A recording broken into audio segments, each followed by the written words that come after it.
सभी को प्रणाम। आइए जानते हैं कि प्राण क्या है और गायत्री मंत्र के साथ प्राणायाम कैसे किया जाता है। सबसे पहले समझते हैं कि आखिर प्राण होता क्या है। प्राण को कई व्यक्ति वायु या सांस समझते हैं और श्वास प्रश्वास क्रिया के साथ वायु का जो आवागमन निरंतर चलता रहता है उसके साथ प्राण की संगत बिठाते हैं। ये भूल इसलिए हो जाती है कि अक्सर प्राण के साथ वायु शब्द जोड़ दिया जाता है। चूंकि प्राण भी अदृश्य है और वायु भी, प्राण भी गतिशील है और वायु भी, प्राण भी सारे शरीर और विश्व में व्याप्त है और वायु भी, इसलिए यह भ्रम उत्पन्न हो जाता है। वायु पंच तत्व में से एक होने के कारण जड़ तत्व है, जबकि प्राण चेतना का पुंज है, शक्ति का स्रोत है। प्राण तत्व समस्त भौतिक और आत्मिक संपदाओं का उद्गम केंद्र है। वो सर्वत्र व्याप्त है। उसमें से जो जितनी अंजलि भरने और उसे पीने में समर्थ होता है वो उसी स्तर का महामानव बनता चला जाता है। इस प्राण तत्व को जो जितनी मात्रा में अधिक आकर्षित कर लेता है, धारण कर लेता है, उसकी आंतरिक स्थिति उतनी ही बलवान हो जाती है। आत्मतेज, शूरता, दृढ़ता, पुरुषार्थ, विशालता, महानता, सहनशीलता, धैर्य, स्थिरता शरीर के गुण प्राण शक्ति के परिचायक हैं। जिनमें प्राण कम होता है वे शरीर से स्थूल भले ही हों, पर डरपोक, डब्बू, झेपने वाले, कायर, अस्थिरमति, संकीर्ण, अनुदार, स्वार्थी, अपराधी मनोवृत्ति के घबराने वाले, अधीर, तुच्छ, नीच विचारों से ग्रस्त एवं चंचल मनोवृत्ति के होते हैं। इन दुर्गुणों के होते हुए कोई व्यक्ति महान नहीं बन सकता। इसलिए साधक को प्राण शक्ति अधिक मात्रा में अपने अंदर धारण करने की आवश्यकता होती है। जिस क्रिया द्वारा विश्वव्यापी प्राण तत्व में से खींचकर अधिक मात्रा में प्राण शक्ति को हम अपने अंदर धारण करते हैं उसे प्राणायाम कहा जाता है।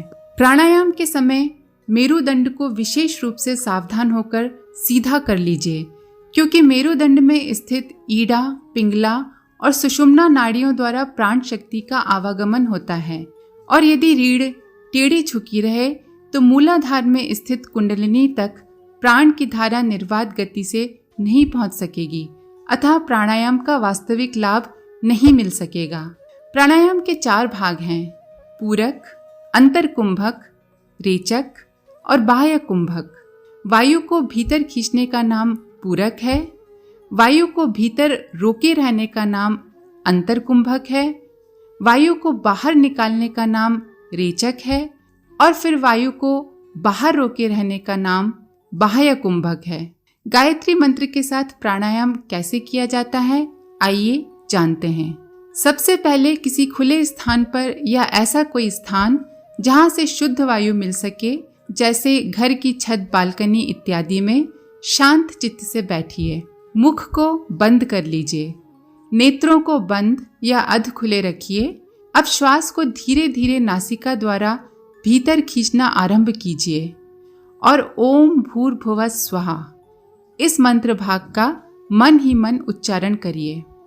भावना कीजिए कि विश्वव्यापी दुख नाशक सुख स्वरूप ब्रह्म की चैतन्य प्राण शक्ति को हम नासिका द्वारा आकर्षित कर रहे हैं। इस भावना और इस मंत्र के साथ धीरे धीरे श्वास खींचिए और जितनी अधिक वायु भीतर भर सके भर लीजिए। ये हुआ पूरक। अब वायु को भीतर रोकिए और तत्सवितुर्वरेण्यम इस भाग का जप कीजिए। साथ ही भावना कीजिए कि नासिका द्वारा खींचा हुआ वह प्राण श्रेष्ठ है, सूर्य के समान तेजस्वी है। उसका तेज मेरे अंग प्रत्यंग में रोम रोम में भरा जा रहा है। इस भावना के साथ पूरक की अपेक्षा आधे समय तक वायु को भीतर रोके रखें। ये हुआ अंतरकुंभक। अब नासिका द्वारा वायु धीरे धीरे बाहर निकालना आरंभ कीजिए और भर्गो देवस्य धीमहि इस मंत्र भाग को जपिए तथा भावना कीजिए कि यह दिव्य प्राण मेरे पापों का नाश करता हुआ विदा हो रहा है। वायु को निकालने में प्रायः उतना ही समय लगना चाहिए जितना कि वायु को खींचने में लगाया था। ये हुआ रेचक। जब भीतर की सब वायु बाहर निकल जावे तो जितनी देर वायु को भीतर रोक कर रखा था उतनी ही देर बाहर रोक कर रखें, अर्थात बिना सांस के रहें और धियो यो नः प्रचोदयात् इस मंत्र भाग को जपते रहें। साथ ही भावना करें कि आद्य शक्ति गायत्री हमारी बुद्धि को जागृत कर रही हैं।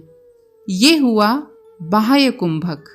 ये क्रम पूरा होने पर एक प्राणायाम पूरा होता है। अब इसी प्रकार पुनः इन क्रियाओं की पुनरुक्ति करते हुए दूसरा प्राणायाम करें।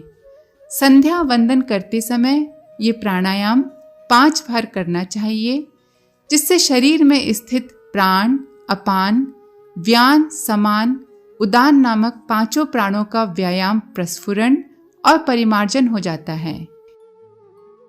यदि आपका कोई सुझाव है या समझ में नहीं आया हो तो कमेंट करके ज़रूर बताइए। यदि ज़्यादा लोगों के कमेंट होंगे तो हम इसका एक प्रैक्टिकल वीडियो भी बना देंगे। आज के लिए इतना ही। आप सभी का धन्यवाद।